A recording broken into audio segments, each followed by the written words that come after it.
कि आप मन को समझना शुरू करो, मन को देखना शुरू करो।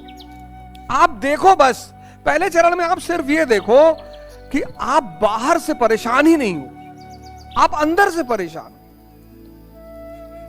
मन के कुछ लक्षण हैं। पहला लक्षण है अज्ञानता, इसीलिए तो अंधा है, इसीलिए तो अंधा है। कुछ ऐसे काम हैं, कुछ ऐसे काम ऐसे जिसको करके पश्चाताप करता है।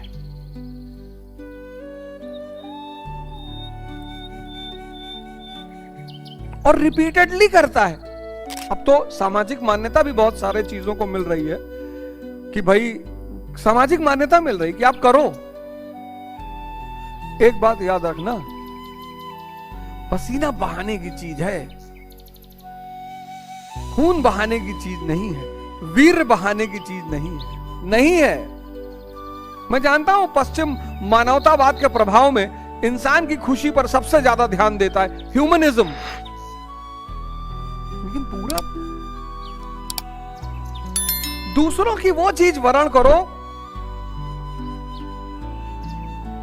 जो वाकई में अच्छी हो। सब चीज दूसरों से मत लो। जैसे पश्चिम से हम क्या ले सकते हैं? साइकोलॉजी कहती है मन को पढ़ो, गीता कहती है मन को जीतो, भगवान बनो। तो साइकोलॉजी पढ़ना बुरा नहीं है, बहुत अच्छा है, बड़ा अच्छा होता है। और मन को कैसे समझ पाओगे जब वो हर सेकंड बदलता है? हालांकि साइकोलॉजी ऐसा सब्जेक्ट बड़ा प्यारा सब्जेक्ट है, बड़ा फायदा भी करता है, बड़े सारे इलाजों को भी करता है, लेकिन पश्चिम मन के मामले में श्रेष्ठ है। वीर बहाने की चीज नहीं है, खून बहाने की चीज नहीं है। शरीर से अगर कुछ भी बहाने का मन करता है, पसीना बहाओ।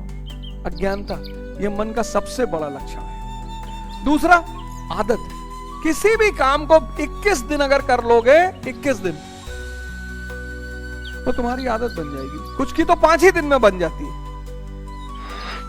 कुछ की तो 5 ही दिन में आदत बन जाती है। इसलिए आपको समाज सिगरेट 2-4-5 दिन पिलाएगा, शराब 2-4-5 दिन पिलाएगा, क्योंकि मन अशांत है और ये मन को शांत करते हैं। तो 5 दिन पिलाता है, तो 5 दिन जब वो मन की शांति देते हैं, 5 दिन लड़ाई बहुत चलती, उत्तेजना, सॉरी, जल्दी बस भर लो, रसगुल्ला उठाए मुंह में डाले अंदर।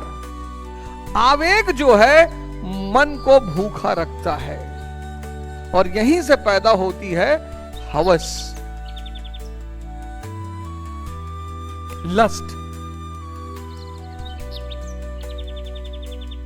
तृष्णा। जो भी करो, प्रेम करो, पढ़ाई करो, युद्ध करो, पूजा करो, एकदम शांत, वरना करो ही मत।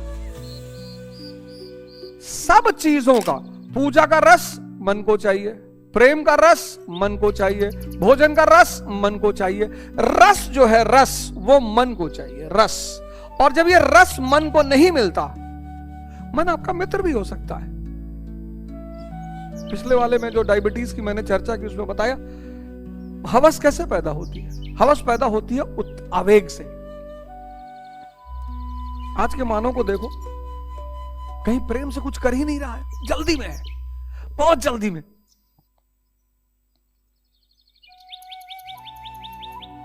और धैर्य के बिना कुछ भी, किसी भी चीज का रस नहीं मिलेगा। इसलिए पहले हमारे बुजुर्ग कहते थे, भैया ध्यान से खाओ, भैया क्या खड़े होके खा रहे हो। पहले खड़े होके कोई खाता था तो घर वाले नाराज होते थे। अब तो माँ बाप खुद ही कहते, बेटा जल्दी जल्दी खाओ, भागो, जल्दी जल्दी खाओ, जल्दी जल्दी खाओ, ये फोल्ड कर लो, निकलो, भागो, चलो रास्ते में गाड़ी चलाते वक्त खा लेना। और असंतुष्टि, ये मन के 4 पिलर हैं।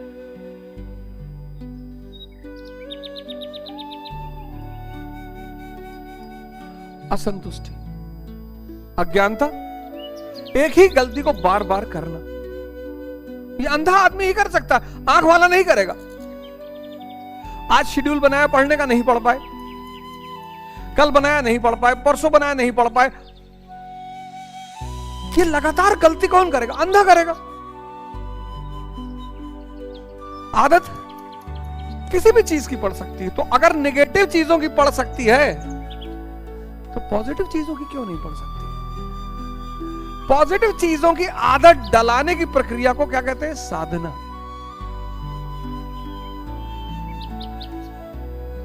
शराब पीने की साधना नहीं करनी पड़ती, वैश्यावृत्ति की साधना नहीं करनी पड़ती। क्यों? क्योंकि इनका सीधा संबंध इंद्रियों और मन से है। उठने की साधना करनी पड़ती है, ध्यान की साधना करनी पड़ती है। जिनका सीधा संबंध इंद्रियों और मन से है उनकी साधना नहीं करनी पड़ती, इसलिए वो बहुत आसान लगते हैं। शराब पीने की कोई साधना नहीं। जो मन और इंद्रियों से अलग है उनकी साधना, पढ़ाई की साधना, पूजा की साधना, ध्यान की साधना, योग की साधना, सबकी साधना करनी पड़ती है।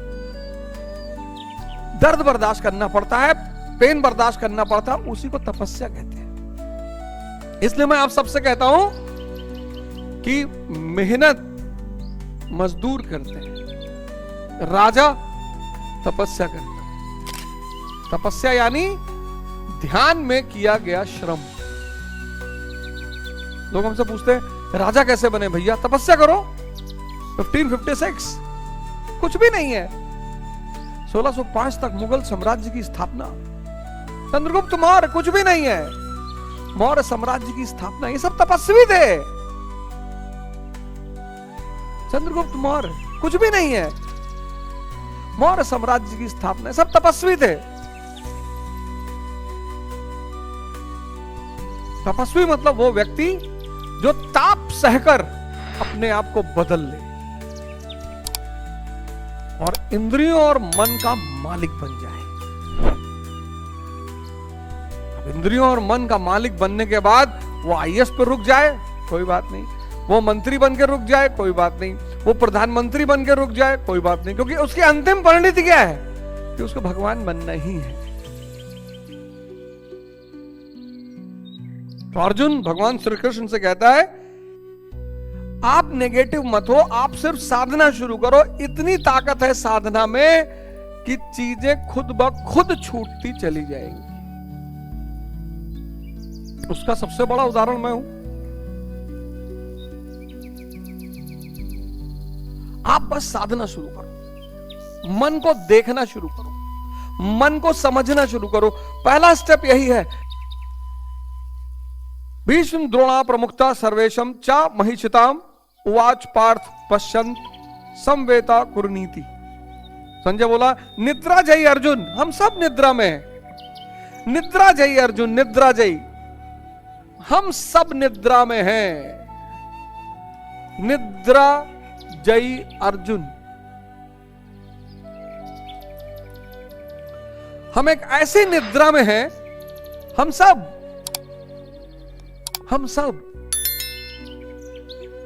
बड़ी गहरी नींद। हमें दिखाई नहीं पड़ता कि विषय वासना दिखाई नहीं पड़ता। हमें अपने बड़े सारे बुजुर्ग दिखाई नहीं पड़ते। वृद्ध, घर में वृद्ध होना बहुत जरूरी है, बहुत। जिन बुजुर्गों ने अपनी जवानी को सत्कर्म में लगाया है उन सब का बुढ़ापा बहुत प्यारा है। और जिन लोगों ने अपनी जवानी को भोगों में लगाया है वो बहुत कष्ट में है। वृद्ध आईना है। निद्रा जयी अर्जुन, निद्रा जयी। निद्रा जयी मतलब कि अपने अगल बगल चीजों को देख ही नहीं पा रहे हम। हमारे चारों तरफ प्रकृति चिल्ला चिल्ला कर हमें संदेश दे रही है। इस धरती पे देने वाले को मिलता है। पेड़ ऑक्सीजन दे रहे हैं, उनको पानी देना पड़ता है। सूर्य जीवन दे रहा है, आप देखो वृक्ष, ये इस धरती के भगवान है। और जहां वृक्ष नहीं है वहां बारिश नहीं होती। मरुस्थल क्या है? एक ऐसी जगह वृक्ष है ही नहीं।